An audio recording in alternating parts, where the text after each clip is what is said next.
Hey guys, how's it going? Welcome to Evening Devotion.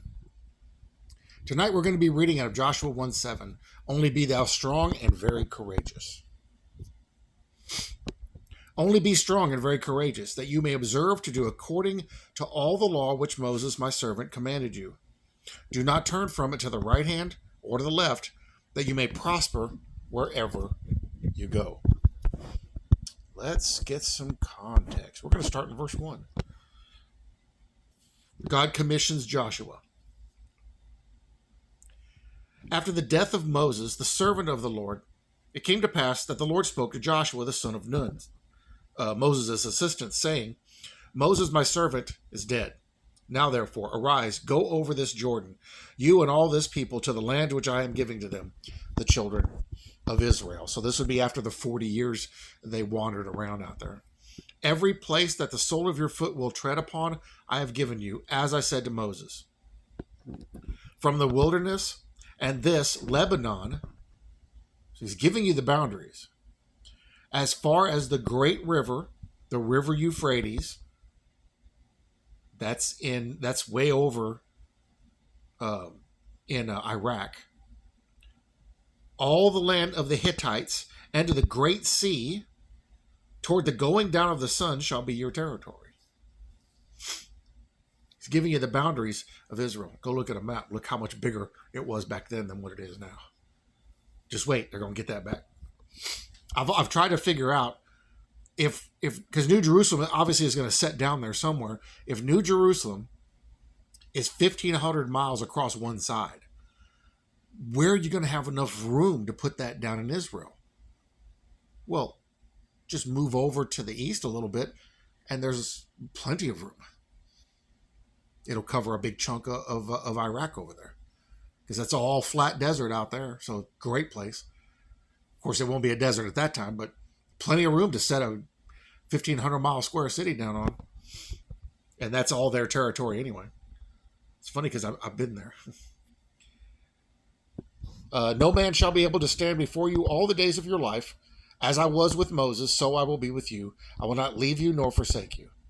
Be strong and of good courage, for to this people you shall divide as an inheritance the land which I swore to their fathers to give them.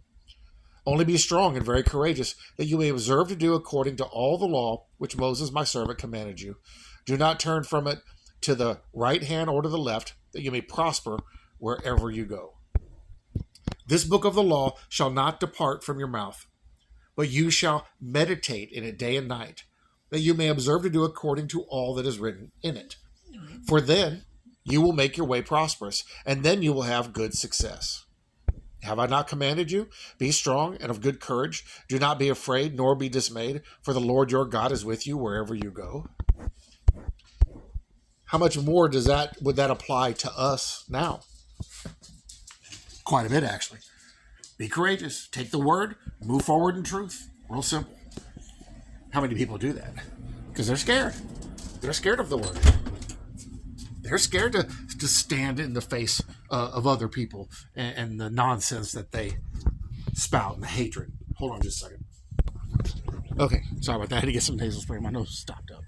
I've been out running around. Got my son's car is a Chevy HHR. It's an old Meals on Wheels car, and of course they just do bare minimum service on that stuff, and it got beat up because they had it over on one of our lesser developed parts of town, and so the road is full of potholes, and they just beat the tar out of that thing. We've basically replaced everything underneath it, but the wheels we got, I think I mentioned this before, the wheels. So the original wheels were bent because hitting potholes, and then we got another set of steel wheels for it, and then my daughter borrowed it for a little over a year, and her boyfriend can't stay off the curbs, and he bent 3 of the wheels on it. So now I just broke down for his early birthday present. I broke down, bought him a set of nice wheels, and it actually looked really good on there. They're not gaudy, and it got rid of the vibrations and the wobbles and all the bends. So it was a good day. Now we can actually take the car out and drive it. You know, actually go on the highway, you don't have to worry about it bouncing all over the place. It was bad there for a while. So when he finally gets to where he's ready to start doing some driving, I want it to be safe. So spend some money on it, make it nice, make it safe and reliable. Anyway, I've been out running around all afternoon, and the cops, sorry to get off topic, I hardly ever see police. They were everywhere today, pulling people over actively. I was like, that's nice. It's nice to see they're actually doing something about all the nonsense and how they drive. Anyway, getting off topic here. Our God's tender love for his servants makes him concerned for the state of their inward feelings. He desires them to be of good courage. He wants us to be brave. Now, look, here's the thing. You still may have fear. You still may be fearful in the circumstance, overwhelming circumstances. But we're still to stand our ground. Being brave doesn't mean existing or operating without fear. Being brave, true bravery, is standing in the face of fear. Is standing firm in spite of fear. That's bravery. A lot of people got this weird idea about, I ain't scared.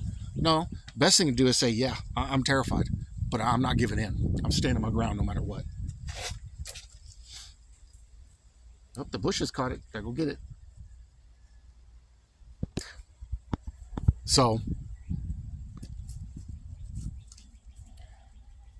true bravery, true courage is, even if you're scared, you still stand up. You still stand firm. Even if the worst possible circumstances may come upon you, you still stand your ground. Some esteem it a small thing for a believer to be vexed with doubts and fears, but God thinks not so.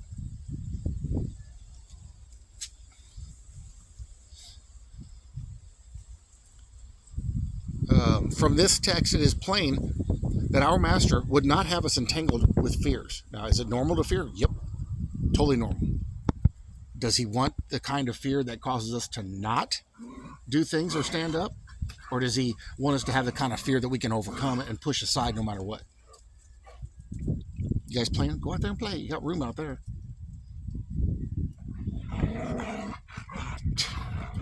He would have us without carefulness, without doubt, without cowardice. So again, true fear, true courage, true bravery.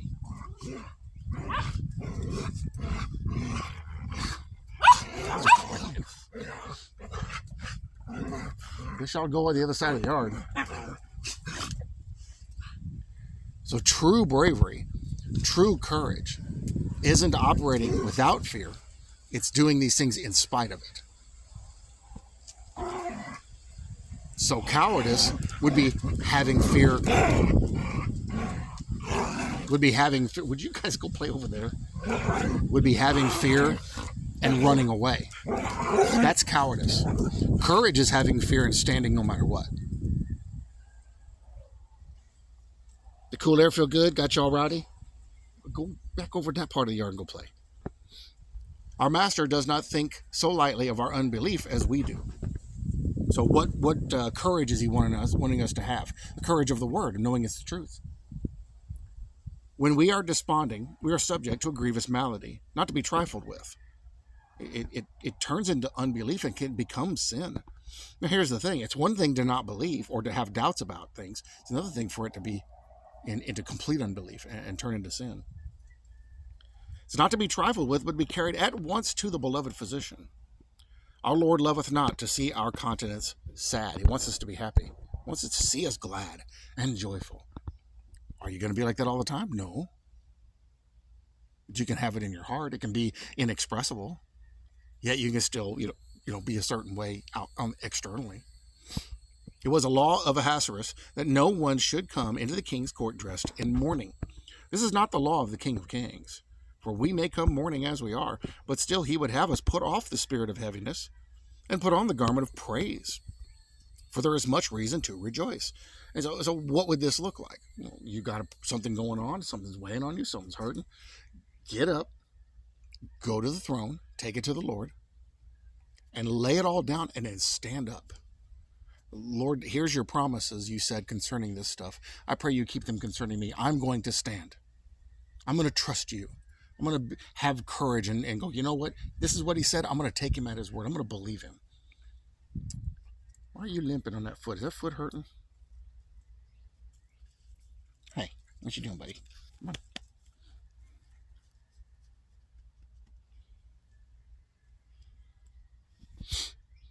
He wants us to even in spite of those issues and those fears and those doubts and those depressions and all that and sadness, is to stand up and say, but you know what? No matter what, even if I have these things, I'm going to stand. I'm going to trust in the word. I'm going to stand on the word, on the promises.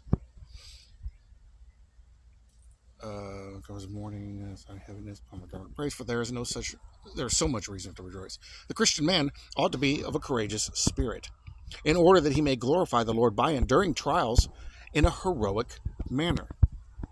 Does that mean coming through them unscathed? No. A true warrior does not pass through the battle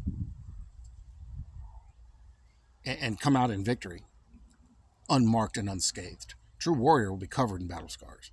A true warrior's armor will have patches, will have chips, will have scratches and gouges and marks and holes. That's how you know that they've used it. True courage, the true courage that we are to have, is going to be marked heavily from the damage from battle. That's how it works. A true warrior never enters into the king's palace with shiny armor. It's always with damaged, marked armor, marked from the battles. We will enter into heaven like that. At least we should. If he be fearful and faint-hearted, it will dishonor his God. So even though that armor is tore up, still stand strong. I'm disheveled, my armor's broken, everything's messed up, but you know what? I trust you, Lord, irregardless. Besides, what a bad example it is. This disease of doubtfulness and discouragement is an epidemic which soon spread amongst the Lord's flock. That's happening today.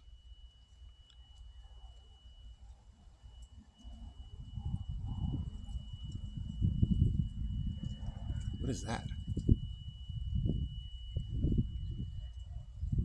Hold on a second. Okay. Whoops. Hold on a second. Okay. I'm Mr. Popular right now. I don't know what that noise was outside. Came back in the house to get away from it. Some kind of alarm or something. Wasn't here. Somewhere else. The disease of doubtfulness and discouragement is an epidemic which soon spreads amongst the Lord's flocks. Lord's flock. We have that happening today. Look at the discouragement people are taking on because of the things that are happening, and how so many of them get so hung up in it they start spreading, false doctrine and lies, things that aren't true. Remember when everybody was talking about it? Everybody was losing their mind. 3 days of darkness is coming. 3 days of darkness. I did tons of videos on this.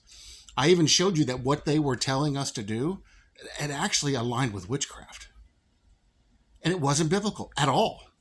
There's only one time that happened, and it was in the Exodus. And it was a plague. And it was for that moment, in that specific context, and no other time. But yet, they still did it. Still spread that stuff. And it comes from fear and lies and that. One downcast believer makes 20 souls sad. Moreover, unless your courage is kept up, Satan will be too much for you. And he'll also come after you. When he sees you're in your weakened state, he'll be on you like a lion on prey. Let your spirit be joyful in God, your Savior. If there's no other reason to be joyful, that's the big one. The joy of the Lord shall be your strength, and no fiend of hell shall make headway against you. But cowardice throws down the banner. Moreover, labor is light to a man of cheerful spirit, and success waits upon cheerfulness. The man who toils, rejoicing in his God, believing with all his heart, has success guaranteed. He who sows in hope shall reap in joy. Therefore, dear reader, be thou strong and very courageous. Let me check that text real quick. Okay, that was my mom. She had a follow-up today on that brain tumor that's in the meninges, the lining of her brain on the outside, and she's being referred to a neurosurgeon. So I can find out what's up. So when I'm done here, I got to call her and find out what they said. Because obviously they looked at the charts and the scans. Anyway. And what a perfect example. to talk about in this commentary following our devotion.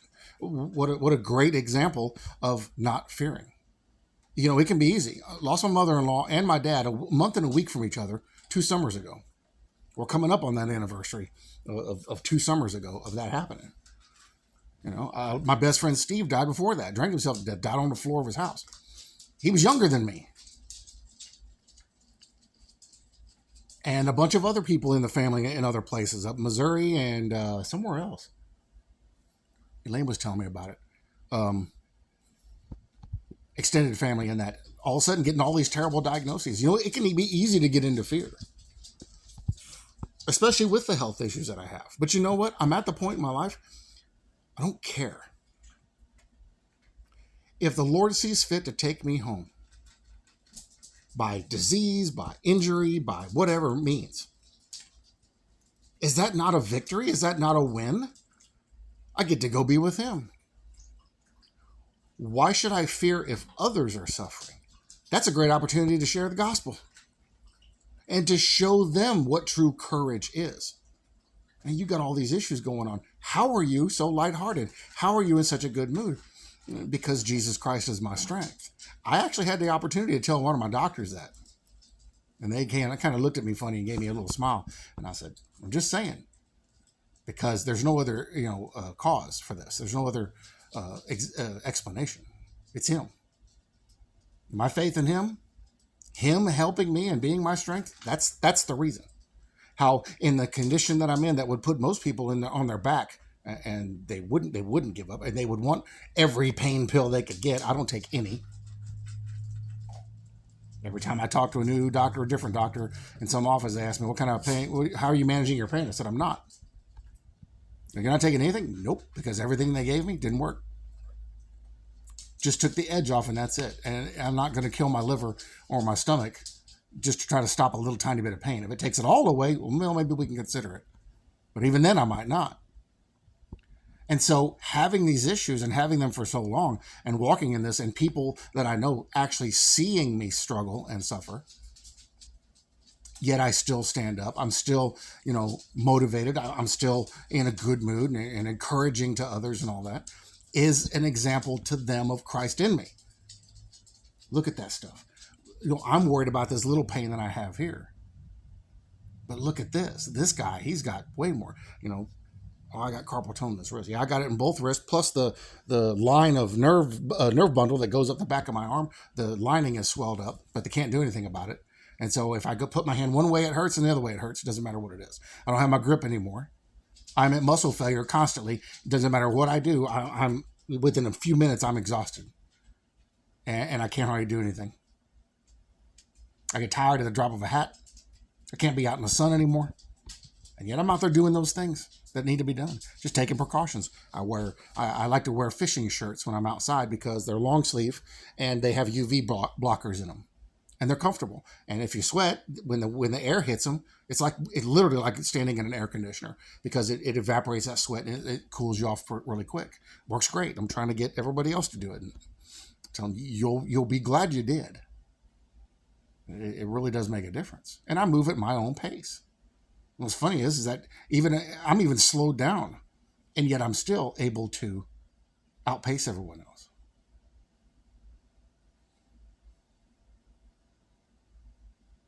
It's not because of me, it's because of Jesus Christ. So what fear should we have? None. My mom having this brain tumor, what fear should I have? None. Now, is there a lot to take care of and to deal with if something happens to her? Oh, yeah.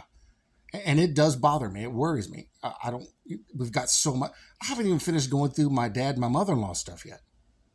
She's still got a ton of stuff in the shed. My dad, I got stuff in multiple places for my dad. Still haven't finished going through all that yet. Because we've been busy taking care of other stuff. My mom's got a lot more stuff. That's going to be a nightmare. But don't fear. And even if fear rises up, Lord, you promised you'll be there and you'll never leave me nor forsake me. I believe you. You promise you'll help me and give me strength and you'll be my strength. I believe you. You promise that you will show us what to do, teach us, guide us, escort us through this stuff, that you will be there and you will work things out to make work things out for good for those that love God. All things. You bless the work of my hands, and he does. And so in the face of all that, my initial response may be, well, this is a little bit overwhelming. But then I stop and I think about it, and it's like, but wait a minute, I have the Lord. And so it doesn't matter how overwhelming it is. It will get done. It will be taken care of. It will be dealt with. Sometimes the Lord does it on his own without me asking. And suddenly a problem is fixed. Sometimes it's all the way around.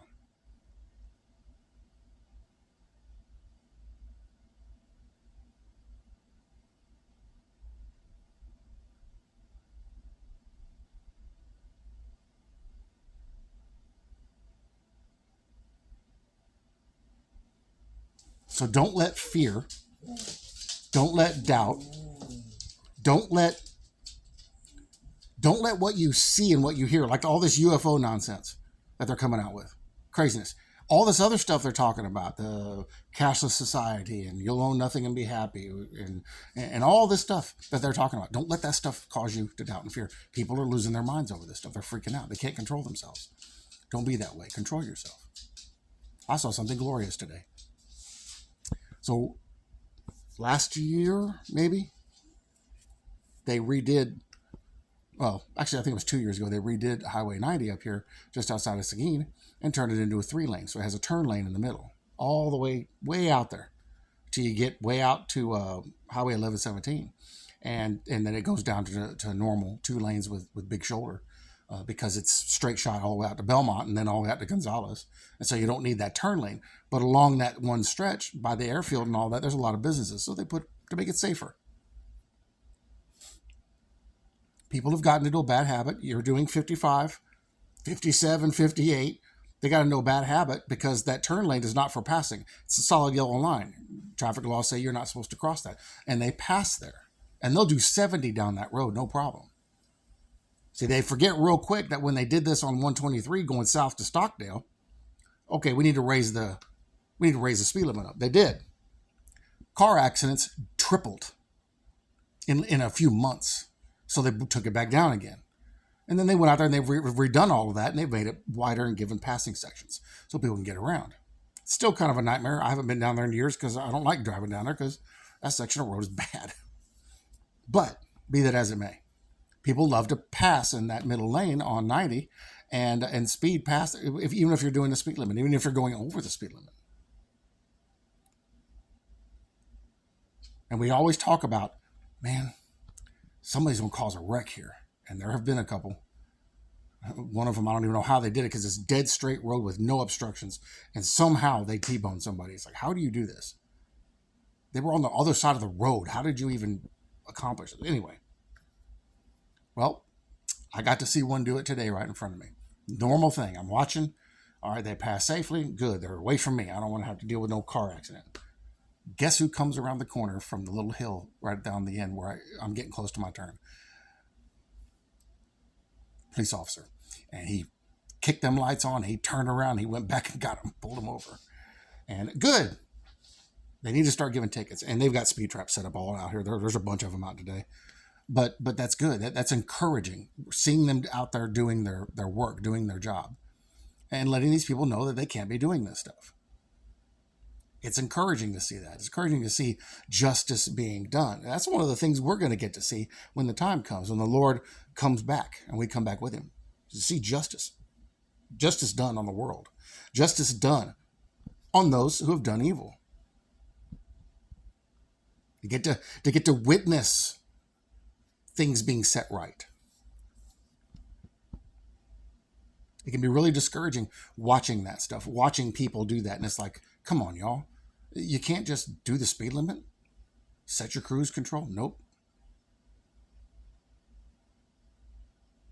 You can't just wait until you get a little further down and it's straight road, wide open, passing, and you can pass them then. Nope. You can't just take it easy so you don't cause an accident. Nope. Doesn't matter how high you set the speed limit, they're going to try to go faster. This is proven by when they built the 130 toll road. Lower section, speed limit's 85. 85. It's like that going out West Texas too. 85. That's the speed limit. We have family come down from Missouri and they're like, did that sign say the speed limit was 85? Yep. 85. You know what they do when you go out there? 100 plus. It's never good enough. It's never high enough. And that kind of stuff is discouraging, and that's just light stuff. That's discouraging. It's discouraging watching what people are doing to each other out in the streets. How many times has the White House been attacked in the last 2 weeks by individuals? How much of that stuff has happened out in malls, shopping centers, Walmart of all places? How much of that has happened, has unfolded? Sometimes just out in front yards. That's discouraging. Are we to fear that? Nope. Never, never, never fear. Jesus Christ is in control. Those things are happening because that's according to his will. We may not understand it, but that's according to his will. That's happening for a reason, for a purpose. We don't need to be scared of it. We don't need to fear it. We don't need to worry. Just trust. Just trust that he knows what he's doing. We can count on that. We can bank on that. We can trust that. And so if you have something going on in your life, not this external stuff, but personal things, don't fear, don't doubt, don't question. Those things enter into your mind or in your heart. That's normal. And a normal response is to respond that way. But then, remind yourself, but wait, I have the Lord and he has me. I don't need to worry. I don't need to doubt. I don't need to fear. I can just trust him and everything will be fine. Go on. Everything will be fine. Lord, we thank you for this confidence. We thank you for this truth. We thank you for the ability to not worry. The ability to come to you with everything and to not struggle with it and hang on to it. Make us to continue to do that. And to do that all the more as we see these things develop. And Lord, you've given me this platform and this ministry and this channel to be able to do this. And it is an incredible privilege to speak on your behalf and on behalf of your word. And to encourage, build up, and strengthen the brethren as we see the day approaching. And you do that for me too. In the process of doing that for them, you do that for me too. Seeing their comments and what you're doing in their lives, that's encouraging to me. And so, Lord, may we not doubt and fear. May we not question. May we not struggle with these things. But instead come to you and come to each other and band together spiritually. May we be courageous. May we be brave. Not doubting. Knowing that you will do exactly what you said you will do. And what a time for us to say these things. What a time for us to be alive to see these things and to go, yeah, you know what? That's what he said. It's happening. We're witnessing it. We're living it. We are living world history and biblical history at the same time. We are living Bible prophecy being fulfilled before our very eyes. That's amazing. Lord, thank you. Thank you so very much. May you be glorified in your people. May your name always be glorified from your people. Love you all very much. I bless you all in Jesus' name. Always remember, no matter what you're going through, somebody else out there has a little worse. And if you enduring what you're going through with courage, standing up, being joyful in the Lord, proclaiming what he said and his promises, I'll tell you, you tell other people his promises, it'll help them. It might just bring them to him for salvation. When they see that, that'll help them. That will encourage them. That'll be a blessing to them watching you be an actual Christian. Even in your troubles, even in your issues. Don't believe me. Just try it for yourself. You'll see. Then you'll know. I'll see you in the next video.